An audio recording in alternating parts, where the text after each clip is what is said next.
Hi hello welcome to our TFPC YouTube channel. నేను మీ సాగర్. మనం ఒక థ్యాంక్ యూ డియర్ అనే బెస్ట్ మూవీ టీంతో మనం ఇప్పుడు పరిచయం కాబోతున్నాము. ఆ మూవీ ఆగస్ట్ 1 రిలీజ్ కాబోతుంది. హాయ్ సార్, మీ అందరికీ అడ్వాన్స్గా కంగ్రాచులేషన్.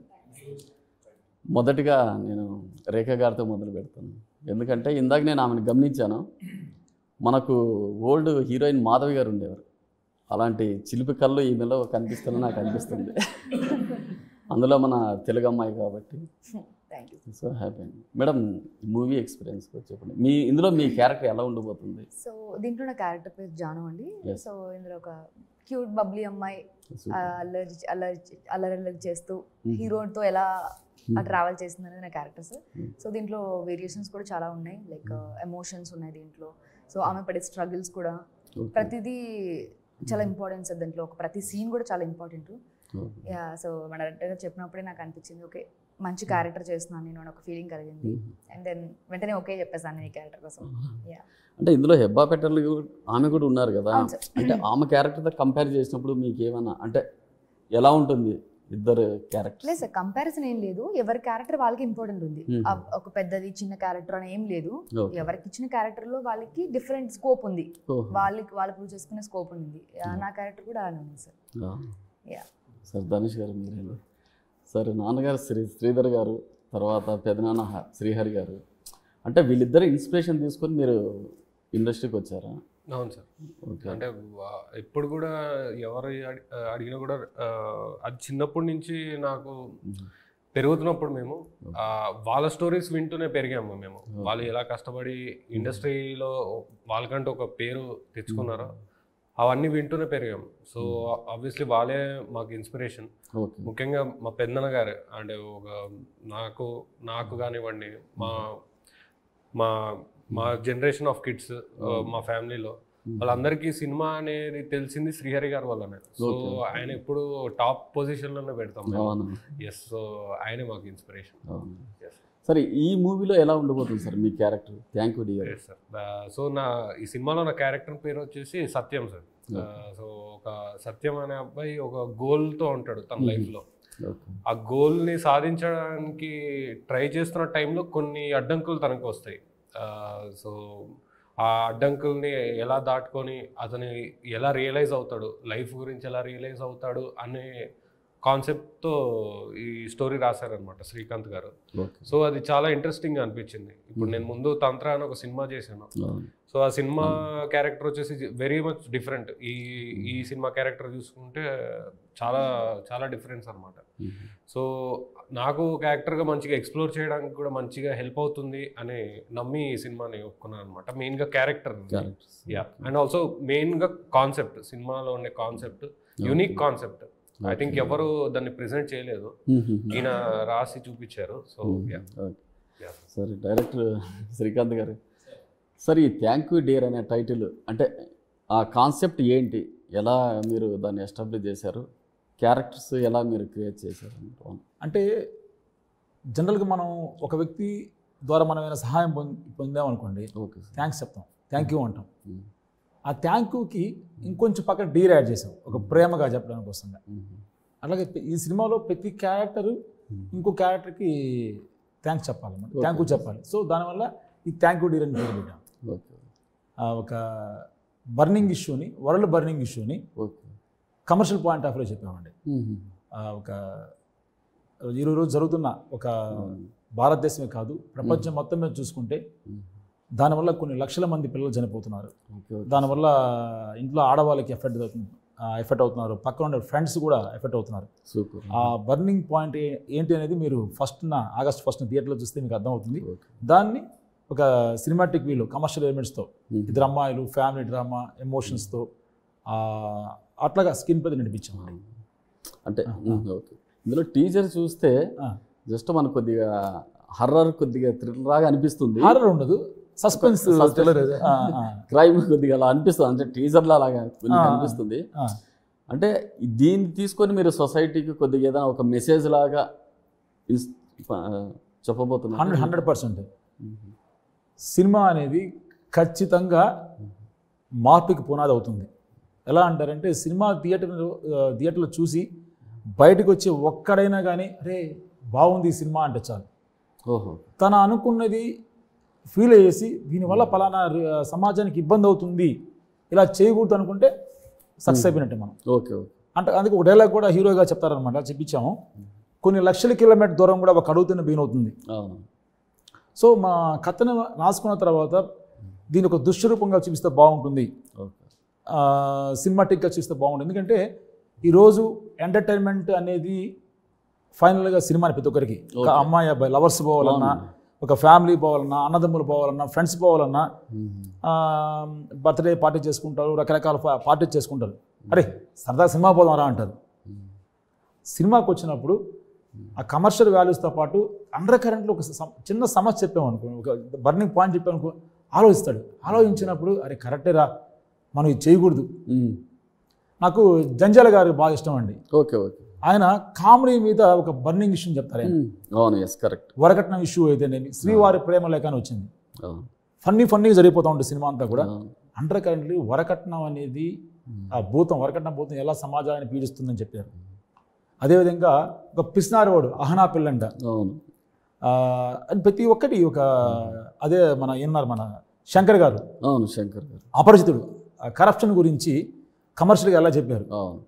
ఇంకా జెంటిల్ మ్యాన్ వైద్య రంగంలో ఎలా జరుగుతుంది అవినీతి గురించి, గణేష్ మన వెంకటేష్ గారు గణేష్ హాస్పిటల్స్ ఎలా జరుగుతున్నాయి, ఆ ఇష్యూస్ని కమర్షియల్గా చెప్పుకుంటూ వచ్చారు. అటువంటి ప్రయత్నమే మన సినిమాలో కూడా చేసామండి. సూపర్.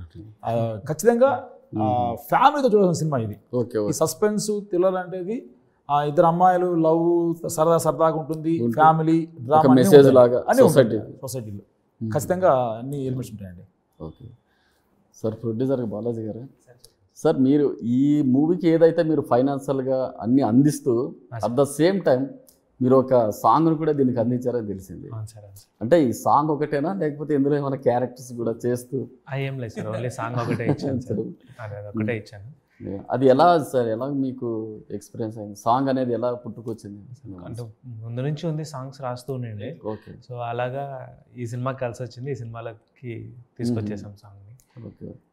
నాకు మీ ఇద్దరు ఎలా సార్ పరిచయం? అంటే పర్సనల్గా కలిసాం, తెలిసిన ఫ్రెండ్ ద్వారా కలిసాం.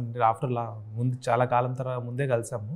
సో ఎప్పుడు ఫిలిం పరంగా డిస్కషన్ లేవు, పర్సనల్గా వెళ్తుంది. సో సడన్గా ఒకసారి ఫిలిమ్స్ గురించి మాట్లాడుతూ మనమే చేద్దాం అనుకుని స్టార్ట్ చేసేసాం. బేసికల్గా మంచి రైటర్ ఆయన, పాట రచయిత. ఆ పాట ద్వారా నాకు దగ్గరైపోయాడు. మంచు మనోజ్ గారు కూడా లాంచ్ చేశారు. అవును సార్. ఆయనతో మీకు ఎలాగండి? అంటే మనోజ్ గారు మా బ్రదర్ అతని దగ్గరే ఉంటారండి, పర్సనల్గా ఉంటారు. సో అలా అడగంగానే, అంటే అప్పుడు యాక్చువల్గా ముందే వెళ్ళాల్సి ఉంది, బైరామ్ సినిమా రిలీజ్ ఉండడంతో కొద్దిగా పోస్ట్ పోన్ అయింది కలవడం. సో అది అవ్వంగానే మళ్ళీ అన్నే రమ్మని చెప్పి పిలవడం, మళ్ళీ అన్న దగ్గరికి వెళ్ళడం. సో బాగుండింది. సార్ ధనుష్ గారు, టీజర్ వి వినాయక్ గారు లాంచ్ చేశారు. వి వినాయక్ గారి సినిమాలో నాన్నగారు కొన్ని సినిమాలు చేశారు, ఏది హీరో బాలాబాబు గారితో చేశారు. ఫ్యూచర్లో మీరు కూడా ఏమైనా బాలాబాబు గారితో ఏదైనా క్యారెక్టర్స్ వస్తే మీరు చేయడానికి? బాలకృష్ణ గారు చేస్తారండి. నాకు అంటే బాలకృష్ణ గారు కూడా ఒక కైండ్ ఆఫ్, అంటే ఆయన లాగా డైలాగులు ఎవరు చెప్పలేరు. ఆయన స్టైల్లో ఆయనని ఇమిటేట్ చేసినా కూడా అసలు వర్కౌట్ అవ్వదు వాళ్ళకి ఎవరికి. సో నేను ఆబ్వియస్లీ ఆయనతో వర్క్ చేసే ఛాన్స్ వస్తే తప్పకుండా చేస్తాను నేను. అదే అండి సార్. మీరు యాక్చువల్గా తంత్ర మూవీ చేశారు, ఇది సెకండ్ మూవీ. అంటే బిఫోర్ మూవీకి రాకముందు పెదనాన్న గారు లాగా జిమ్నాస్టిక్స్ కానీ వీటిలో కొద్దిగా మీరు ఏదైనా ట్రైనింగ్ తీసుకున్నారా? జిమ్నాస్టిక్స్ అంత డీప్గా తీసుకోలేదు అండి. నార్మల్ ఇవి చేశాను, నార్మల్ జిమ్నాస్టిక్స్ ఇవి చేసేవాడిని. కానీ అది గ్యాప్ వచ్చేసి మధ్యలో ఏం చేసా అంటే డాన్స్, వెస్ట్రన్ డాన్స్ ఇవన్నీ కొంచెం ఎక్కువ నేర్చుకున్నాను అనమాట. సో దాని మీద కాన్సన్ట్రేషన్ ఎక్కువ వెళ్ళిపోయి జిమ్నాస్టిక్స్ వీటికి చాలా గ్యాప్ వచ్చేసింది. కానీ జిమ్ ఇలాంటివి చేస్తూ ఉంటాను రెగ్యులర్గా. సో అంటే జిమ్నాస్టిక్స్ అంటే అది పెద్దన్న గారి గురించి కూడా చెప్పాలంటే ఆయన డెడికేట్ చేస్తారు, ఒక ఏజ్ ఆయన డెడికేట్ చేస్తారు మొత్తానికి. సో ఇప్పుడు నా విషయానికి వస్తే నేను అలా చేయలేను. నాకు చాలా ఇబ్బంది అయిపోతుంది నేను దాని మీద.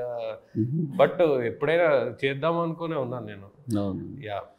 ఇప్పుడు శ్రీహరి గారి అబ్బాయి ఉన్నారు కొంతమంది, వాళ్ళు ఇద్దరు కలిపి ఏమైనా ముందు మూవీస్ ఏమైనా చేయగల ఛాన్స్ ఉందా ఇన్ ఫ్యూచర్? ఎవరిద్దరు? మేఘాంశ కానీ తర్వాత ఓకే, పెదనాన్నగారు అబ్బాయిలతో మీరు. తప్పకుండా చేస్తానండి. అంటే ఇప్పుడు మేఘంస్ కూడా ఎలా ఉన్నాడంటే ఒక మూవీ అయింది, ఇంకా 2 రాజదూత్ అని ఒక సినిమా రిలీజ్ అయింది. అవునవును తెలుసు. ఆ తర్వాత ఇంకా 2 సినిమాలు చేశాడు. అతను ఆయన కూడా కొంచెం ఇంకా రికగ్నిషన్ తెచ్చుకుందాం అనే క్రమంలోనే ఉన్నాను. సో నేను కూడా సిమిలర్ దానిలోనే ఉన్నాను. సో మేబీ మా ఇద్దరికి ఒక మంచి రికగ్నిషన్ వచ్చినాక, ఒకవేళ మా ఇద్దరికి ఒక కాన్సెప్ట్ వస్తే, ఇలాంటి సినిమా ఒకవేళ హీరో విలన్ లాంటి కాన్సెప్ట్ వచ్చినా నేను రెడీగా ఉంటాను. నేను రెడీగా ఉంటా. అంటే ఎందుకంటే ఒక రికగ్నిషన్ అనేది ప్రాపర్ గా వస్తున్న అప్పుడే జనాలు వచ్చి చూస్తారు సినిమాని. చాలా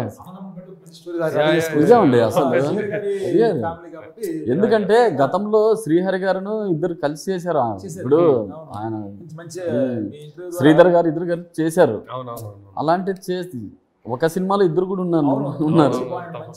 అంటే బాండింగ్ అలా ఉంటుంది కదా. బాండింగ్ కూడా అంటే మా ఇద్దరిది చూసుకున్న మ్యూచువల్ గా ఉంటుందండి. నేను చూసిన ఫస్ట్ అలాగే అనిపించింది. మేఘాంశ ఇద్దరు అనుకున్నా చూసి. మాది చాలా మ్యూచువల్ గా ఉంటుంది అనమాట. మామూలుగా మేము అన్ని షేర్ చేసుకుంటాం. ఇప్పుడు కూడా చాలా క్లోజ్ గా ఉంటాం. ఆయన సినిమాల గురించి అప్డేట్లు వస్తే నాకు చెప్తాడు ఫస్ట్. నేను ఈ సినిమా చేస్తున్నానని అతనికి ఫోన్ చేసి చెప్తూ ఉంటాను. సో అన్ని షేర్ చేసుకుంటూ ఉంటాం. సో మ్యూచువల్ గా ఒకరినొకరం సపోర్ట్ చేసుకున్నట్టే ఉన్నాం మేము. చాలా శాంతి గారు పర్లేదు. యా, చాలా చాలా బాగున్నారు. తను కూడా చాలా సపోర్టివ్ నాకు. అంటే ఇప్పుడు అంటే తను ఎలా అంటే అన్ని నేను చేసే వర్క్స్ కూడా తను సోషల్ మీడియాలో మామూలుగా చూస్తూ ఉంటుంది. ఇప్పుడు మేము సినిమాలు చేసినా కూడా షోస్కి తను కూడా వచ్చి ఇన్పుట్స్ లాంటివి ఇస్తూ ఉంటుంది అనమాట. చూసి తను ఎలాంటి ఓపెన్ గా ఫేస్ మీద చెప్పేసారు అనమాట. బాగాలేకపోతే బాగాలేదు, ఇంకా బట్ వెరీ సపోర్టివ్ అండి తను కూడా. తను ఏమున్నా కూడా హెల్ప్ కావాలని అడుగు నాకు, నేను ఏమున్నా కూడా నాకు తోచినంత హెల్ప్ చేస్తాను అన్నట్టు అలా చెప్తూ ఉంటారు అనమాట. ఇప్పుడు థ్యాంక్ యూ డియర్ అనేది ఉంది. హీరో గారికి థ్యాంక్ యూ డియర్ అని మీరు చెప్పారా, హెబ్బా పటేల్ గారు చెప్పారా? అంతేనా? అయితే మేడం మీ అందరికీ మంచి సక్సెస్ రావాలని కోరుకుంటున్నాను. I wish you all the best అండి. Thank you sir.